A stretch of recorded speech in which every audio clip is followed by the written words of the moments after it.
Bonjour, donc nous sommes toujours à Dax, au 9e week-end de la liberté, organisé par Patrick de Cazeneuve, et là je reçois le général Jacques Favin-Lévesque. Alors le général Jacques Favin-Lévesque, il a une vie passionnante, j'ai la chance qu'il vienne me la raconter. C'est un polytechnicien qui a fait son parcours dans l'armée, notamment dans le génie, que je trouve formidable, entre nous soit dit. Et il m'a raconté, il va vous le raconter, tout ce qu'il a fait à Berlin, et donc qui est un général pro-européen. Alors c'est très important, ça va avec la pensée libérale, puisque la pensée libérale est pour de larges échanges, et donc pour nous ça coule de source, mais en fait ça coule pas de source partout. C'est pas si simple que ça, mon général. Alors effectivement, c'est pas si simple que ça. Bon, il se trouve que ma carrière militaire qui a été, contrairement à ce que vous disiez, relativement peu glorieuse, c'était la période de la guerre froide, donc c'était une guerre, c'est vrai. Hein. Bon, toujours est-il que donc ça m'a énormément motivé pour les questions européennes. Bon, et cette Europe qui est en train de se construire, sur lesquelles on fait beaucoup de critiques, notamment de cette Europe ultralibérale, disent certains, ce qui signifie rien du reste. Hein. Bon, ultralibérale. Bon, en fait, je milite pour cette construction européenne en essayant notamment de montrer que de toute façon il n'y a pas d'autre issue à chacun des pays de cette Europe, et que d'autre part notre histoire commune, hein, notre civilisation commune fait qu'il faut, hein, dans le monde actuel et dans le monde de demain, il faut absolument que l'Europe se construise. Hein, oui, on peut peut-être expliquer que dans votre service de la France, vous avez été très longtemps donc en Allemagne, notamment à Berlin, où vous avez vu la souffrance de l'Europe quand elle est faible, quand elle a des voisins dangereux et qu'elle s'est terriblement affaiblie, ce qui a été le cas de l'Allemagne, qui finalement a fini quand même coupée en deux. Donc vous avez été quand même là, quoi. Ah, il est certain que toute la période de la guerre froide a montré à l'évidence, hein, cette Europe complètement coupée en deux, morcelée, malheureuse. Hein, bon, une grande souffrance. Hein, voilà, tout à fait. Et en particulier, bon, l'Allemagne était, je dirais, le pays probablement le plus secoué. Hein, c'est quand même eux qui avaient déconné. Hein. Oui, d'accord. Ah bon, quand même. Tout à fait. Bon, non, mais vous, de Berlin à Ouest, vous aviez la perception de la souffrance à l'Est. Absolument. Alors, ceci étant, je n'étais pas à Berlin-Ouest, je me suis occupé des plans de défense de Berlin, effectivement, hein, de l'extérieur, puis j'étais à l'état-major à Baden-Baden, hein, et donc nous avions effectivement, c'est vous que De Gaulle est venu voir à Baden-Baden? Oui, c'est ça, exactement. Non, ah bon. Mais n'empêche, oui, je connais très très bien tous les lieux où il a été. Hein. Ah ouais, bon. Ah oui, absolument. Ah d'accord. Oui, oui. Et les officiers qu'il a rencontrés à ce moment-là. Bon, alors, vous ne direz rien, ça fait partie de l'histoire secrète, ça. Bon. Donc vous voyez cette souffrance de l'Allemagne de l'Est, ça se voyait. Absolument, si vous voulez, absolument. Il y avait et puis c'était une souffrance morale évidemment parce que bon, les familles étaient séparées. Oui, bah oui. Et puis c'était une souffrance, je dirais également au plan simplement de la vie, parce que la vie entre l'Ouest et l'Est, si vous voulez, il y avait un monde. Hein, c'était deux mondes absolument. Oui, sur le plan économique. La vie des autres, c'est le film qui raconte ça, bien sûr. Exactement, la vie des autres était extraordinaire. Une description, hélas, très, très, très fidèle de ce que c'était. Donc c'est là qu'on s'aperçoit qu'effectivement l'armée c'est pas rien, c'est quand même un élément essentiel. Et donc vous dites l'armée doit être européenne. C'est-à-dire vous dites on doit avoir une armée européenne. Alors je ne dis pas exactement ça, je dis que dans un premier temps il faut qu'on ait une défense européenne. D'accord. Il y a une nuance. Hein. Bon, c'est pas réellement une armée européenne, ça veut dire qu'il faut que les pays de l'Union européenne arrivent à coopérer suffisamment, de façon suffisamment étroite, et surtout à intégrer leur défense et leur industrie de défense, parce que la Oui. défense, c'est les hommes, bien sûr, mais c'est les matériels, les Évidemment. moyens. Hein, bon. Et donc, il faut que petit à petit, ces forces s'intègrent, cette industrie s'intègre, pour aboutir à une défense européenne. Bon, je dirais qu'on a eu beaucoup d'hésitation là-dessus. Hein, depuis de nombreuses années, cette Europe de la défense a patiné. Et puis, en 2007, curieusement, pas tellement curieusement du reste, mais ça s'est débloqué. Le président Trump y est pour quelque chose. Hein, nos chefs d'État se sont rendus compte tout d'un coup que l'Europe ne pouvait plus se défendre uniquement sous la protection américaine. Voilà. Donc il faut sans aucun doute que l'Europe se construise, et notamment dans ce domaine de la défense. Alors quand juste une petite plaisanterie, parce que vous dites l'armée, une défense, mais en dehors de la défense dans l'armée, après il n'y a que l'attaque. On ne va pas faire une armée pour aller attaquer les voisins. Donc ça peut fatalement être que la défense. Ben oui, c'est une armée.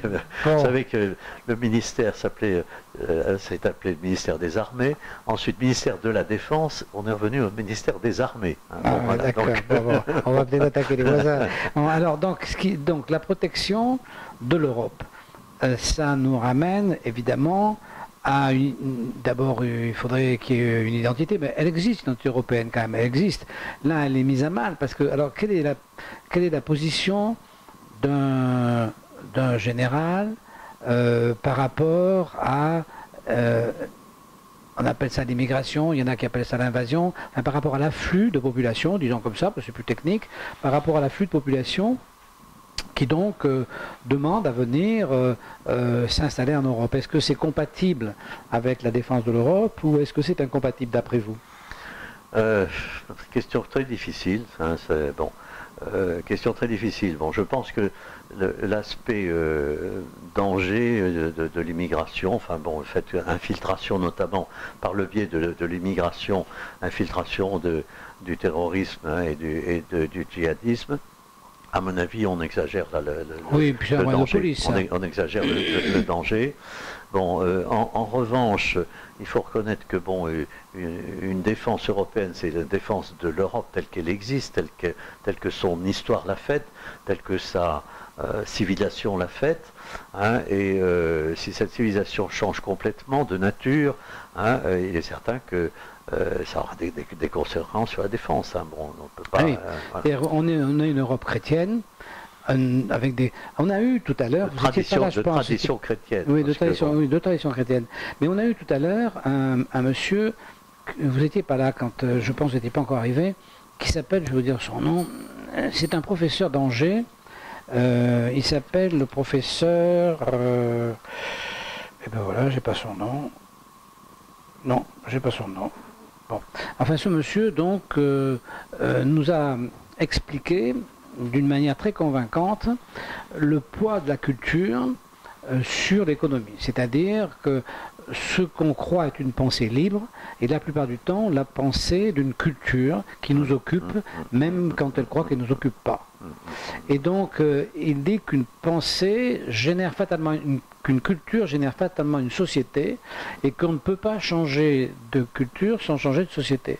Et que donc, son explication, qui était très intéressante, pose effectivement le problème effectivement de l'intégration. C'est-à-dire qu'on ne peut pas avoir, sinon on a une société qui va se couper en deux, on ne peut pas avoir deux, c'est-à-dire qu'on ne peut pas avoir une même société avec deux croyances. Oui, voilà.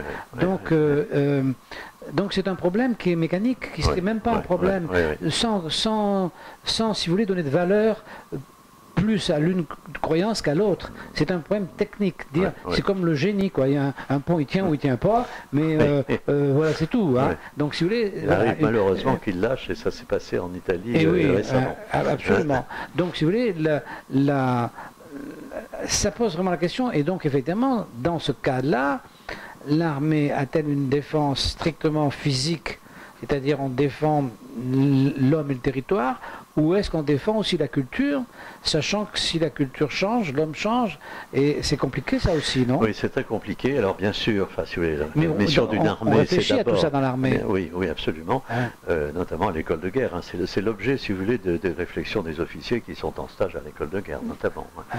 Bon, il est certain que la mission première d'une armée, c'est quand même d'assumer la défense du territoire, hein, et des hommes qui occupent le territoire, mais c'est également la défense des valeurs. Hein. Bon, et à l'heure actuelle, hein, si vous voulez, l'armée française et globalement les armées européennes, hein, se battent pour les valeurs de la démocratie, les valeurs, si vous voulez, qui sont en vigueur dans les pays d'Europe, hein, mais je crois sur les droits de l'homme, sur les droits de l'homme, sur le, enfin, etc. On peut dire avec vous, objectivement, qu'il y a des valeurs communes en Europe.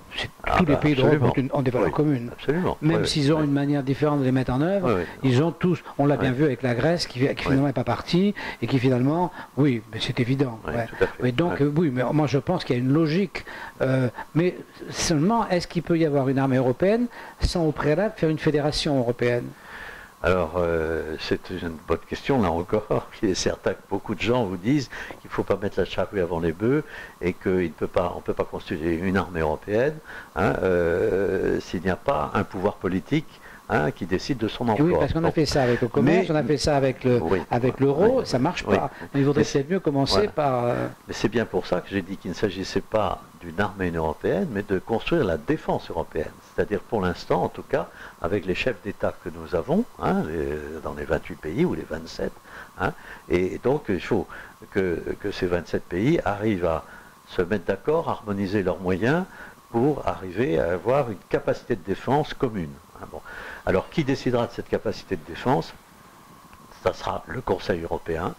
Et puis évidemment, on peut penser que ça ne sera réellement efficace qu'à partir du moment où on passera à l'échelon d'une, peut-être pas d'une fédération, ou en tout cas d'une confédération européenne. Oui. Voilà.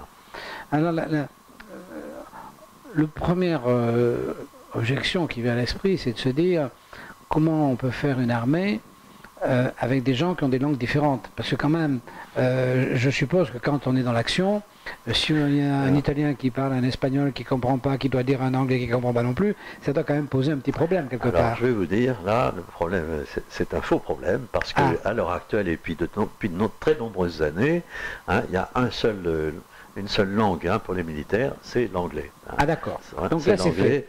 Hein, et donc toutes les procédures, si vous voulez, sont en anglais, dans tous les. Bon, en fait, ce sont les procédures de l'OTAN, hein, que l'on a transposées au niveau européen. Hein, et on exige du reste des officiers, hein, qui parlent tous maintenant parfaitement l'anglais. Bon, c'est réellement une des choses absolument fondamentales dans les armées. Hein, et donc la langue commune, c'est l'anglais. D'accord. Donc ça c'est fait. C'est fait, ça oui, on peut considérer que c'est opérationnel et que ça marche comme ça, ça marche bien. Bon, alors, donc pour exposer tout ça, alors en général, vous avez fait un livre qu'on trouve sur la FNAC. Alors ce livre, ça s'appelle « Construire l'avenir avec sagesse ». Donc ce livre parle, je vous le montre, ce livre parle de l'Europe et des connaissances du général sur l'Europe et de sa vision qui, moi, me séduit beaucoup. Et il est précédé d'une partie qui est humaniste, qui parle de sociologie, qui fait un peu le bilan de ce qu'est la France, ou de ce que vous souhaiteriez qu'elle soit. Voilà. Absolument. Ouais, mais il y a du boulot là. Oui, il y a du boulot, c'est peut-être rêvé. Bon, mais je pense, si vous voulez, quand on prend un peu de recul en regardant la vie de notre pays, notamment, du reste de l'ensemble de la civilisation de nos sociétés en Europe, hein, on voit une agitation, si vous voulez, des gens qui finalement à la limite n'ont même plus le temps de réfléchir, hein, on parle, on s'agite, on réagit très vite, hein, c'est un rythme de vie extrêmement rapide, et je dirais que la réflexion, le bon sens, font parfois défaut. Hein. Bon, voilà. Ils font défaut dans l'écume des vagues, parce que tout ça, toute cette excitation, elle n'est pas... ça dure 24 heures. Parce que moi, je ne suis pas complètement d'accord avec vous. Je pense que les gens continuent à réfléchir. il y a vraiment une césure qui s'est faite entre ceux qui réfléchissent et ceux qui ont décidé de ne pas réfléchir, et puis de se jeter à corps perdu dans l'excitation, l'énervement. Bon. Mais ceux-là, de toute façon, ils n'ont jamais réfléchi. Alors là, ils ont davantage de jouer, donc ils s'amusent. Ils ont, si vous voulez, c'est comme les enfants. Vous savez, il y a des enfants, on les met dans un parc, ils restent assis, puis il y en a d'autres, ils envoient tout en l'air. Bon, là, il y a plein de trucs à envoyer en l'air, ils l'envoient en l'air, mais les autres restent assis. Moi, je pense qu'il y a toujours des gens qui réfléchissent. Oui, enfin, on voit quand même dans notre société, notamment dans notre monde politique, dans le monde médiatique, une excitation, une agitation, des petites phrases à longueur de temps, etc. C'est quand même pas... oui, ça, la réflexion au niveau politique, ça laisse à désirer quand même. Moi, je pense pas que ça laisse à désirer, parce qu'il y a de plus... Non. En général, il y a de plus en plus de think tanks. J'ai reçu une dame, là, une jeune fille tout à l'heure, qui est en train de monter un think tank. Il y a de plus en plus de gens, de groupes qui se montent pour réfléchir. Non, ce qu'il y a, où il y a un vrai problème, c'est qu'effectivement, la démocratie est devenue émotive. Voilà, exactement. Et ça, c'est un problème. Exactement. Ce qui fait que, si vous voulez, nos lois se font un peu au gré de l'émotion populaire. Voilà, mais vous savez d'où ça vient, ça? On parle entre nous là. Moi, je pense que Mitterrand a fait une grosse erreur, non pas quand il a fait la décentralisation, parce que c'était bien, mais il a fait une erreur quand il a donné les sous en même temps que la décentralisation. C'est-à-dire, à une époque, c'était l'État qui dépensait l'argent. À une époque, dans le département, vous voulez dépenser quelque chose, il fallait demander au préfet, au directeur de la DDE, etc. C'était des gens qui avaient le sens de l'État et qui étaient économes. Et cet argent, Mitterrand, je pense qu'il n'a pas fait exprès, je suis sûr qu'il n'a pas fait exprès. Il en a donné l'usage aux élus. Et avec le temps et très rapidement, les élus s'en sont servis strictement pour se faire élire. Et ils ont donc généré cette espèce d'excitation politique qui fait que selon celui qui est élu, on pense qu'on va avoir une partie du gâteau. Alors que quand vous alliez, moi quand j'étais jeune, je me suis installé, vous allez discuter avec le patron de la DDE ou le préfet, il lâchait pas les picaillons comme ça. Il fallait discuter le bout de gras. C'était pas, et puis il fallait avoir un vrai dossier. Et puis il y en avait peut-être quelques-uns qui donnaient des trucs à un copain, mais c'était rarissime. Dans la grande majorité, c'était clean. Et puis ça a foutu le temps. Et moi je pense que c'est le seul truc qu'a raté. Parce que, si vous voulez, la décentralisation, il a fallu. On ne pouvait pas, parce que aussi gentil, enfin aussi zélé, parce que je n'étais pas gentil, mais aussi zélé qu'ils aient pu être, les préfets ne pouvaient pas tout voir. Il y avait trop de choses. Donc il y avait plein de choses qui étaient étouffées accidentellement. Si vous voulez, les préfets, c'était un petit peu comme l'énorme chien qui a 12 chevaux et qui en écrase 2 par hasard. Bon, donc il a bien fait. La décentralisation, c'est important. Mais si nos élus n'avaient pas le pognon, il faudrait qu'ils aillent demander au préfet. Et l'État aurait toujours cette espèce de conscience de l'économie, parce que l'argent, il y en a besoin peut-être, mais il y a pas, il faut y faire attention. Et moi, je pense que c'est là que ça s'est passé, de mon point de vue. Donc, si vous voulez, c'est un effet indirect, à mon avis. Voilà. On en parle comme ça entre nous, parce qu'on est là pour papoter. D'accord. Bon, alors c'est pas tout. Donc, voyez que Monsieur Fabien Lévesque est un général quand même extrêmement tolérant. Bon, c'est un général qui n'est pas comme un adjudant. Ce qui est normal d'ailleurs. C'est bien pour ça qu'il est général et pas adjudant. Les adjudants sont d'excellents hommes. Oui, ça ne veut pas dire le contraire. Alors, bon, en principe, on dit comme un adjudant, c'est pas fatalement un compliment. Bon, donc je vous conseille d'acheter son livre que vous trouvez à la FNAC. Donc voilà. Et donc demain, vous allez nous faire une conférence sur le sujet. Mais moi, je vais dormir parce que je connais tout par cœur maintenant. Non, vous ne connaissez pas par cœur. Non, j'ai beaucoup d'autres choses à vous dire. D'accord. Bien, mon général, merci d'être venu. Écoutez, merci et puis, donc, merci à ceux qui nous écoutent et nous regardent. Et à bientôt. Au revoir.